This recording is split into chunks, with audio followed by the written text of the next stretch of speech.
Botanist Gary Kaufman is hunting for a tiny plant worth a lot of money.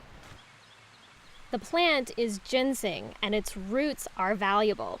Ginseng grows in the forests of the Appalachian and Ozark Mountains, but poachers are stealing the plant from national forests and state parks. Generally say there's 10 times as much being poached versus legally harvested. Herbalists use the roots in tea, medicines, and other health products. Ginseng's popular in Asia, where the plant's now almost extinct from poaching and over-harvesting. To deter poachers, Kaufman marks roots in protected areas. It's a North Carolina species. It's probably the most well-known species within the eastern U.S. in terms of herbs. It has been used medicinally for over 300 years. Even before that, it was used by the Cherokee. The Forest Service only issues 136 permits each year to legally harvest ginseng from national forests in North Carolina. But it's very difficult to catch poachers. But we just know there's been a lot dug just because the population sizes are very, very small. You can look at historical accounts when they were much larger. And now it's going to be gone one day. That's Wayne King. He's been buying ginseng in Haywood County outside of Asheville for more than 40 years. King buys ginseng from local harvesters. His business has struggled as poachers have stripped state forests of the plant. Why it has got out of hand is because of the price of the ginseng has went up, and I guess the reason the price has got higher is because it's got to be less of it to dig. King says he pays up to $850 for a pound of dried ginseng. Somebody that's good at it can go out and make a couple, $300 a day. The U.S. Fish and Wildlife Service estimated in 2015 that ginseng's a $27 million industry in this country. Federal officials say people have harvested ginseng in North Carolina since the 1700s. Ginseng digging has been here for hundreds of years. Daniel Boone was a ginseng buyer. Ginseng buyers like King complain the government's issuing permits and fining poachers who are caught isn't enough to protect the plant. He'd like to see money go to replanting ginseng.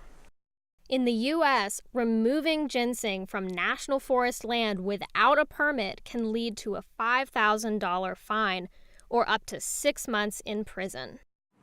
Biology professor Jonathan Horton has studied ginseng for the last decade. Poachers will go in and dig up plants during the midsummer before those seeds have been produced, so they're removing the adult plants but also removing any potential seeds that they would have contributed to the population. To protect the plant's ability to reproduce, rules limit the number of plants you can take from one plot and also restrict the timing of the harvest. If you do it that way, there will be ginseng forever. But if you just go out and grab every plant, which is what a lot of people do, then eventually there's going to be no ginseng for anybody. Beyond herbal remedies, the plant serves another purpose. It's an indicator of forest health, and I don't know that it has a really large role in the ecosystem, but just the fact that it evolved with these healthy forest ecosystems, I think it's important to keep. That's just what former state biologist Jim Corbin is trying to do. He's been working with ginseng for over 40 years and makes dyes to mark the plant's roots to deter poachers. We started designing these programs that we could mark ginseng so when it came off the park, we had an identity to say that that was park ginseng. Before, when they would go to court with park ginseng, there was no identity at all. Corbin's dye goes right into the soil.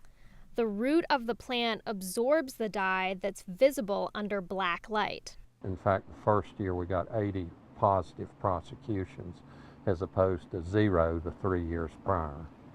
Violators, as a general rule, every 3 or 4 years, they kind of figure out what you're doing, so we have to reinvent the wheel. And that's where we are now. Beyond deterring poachers, Corbin says supporting local ginseng growers would drive down the value of the root, which in turn would lead to less poaching.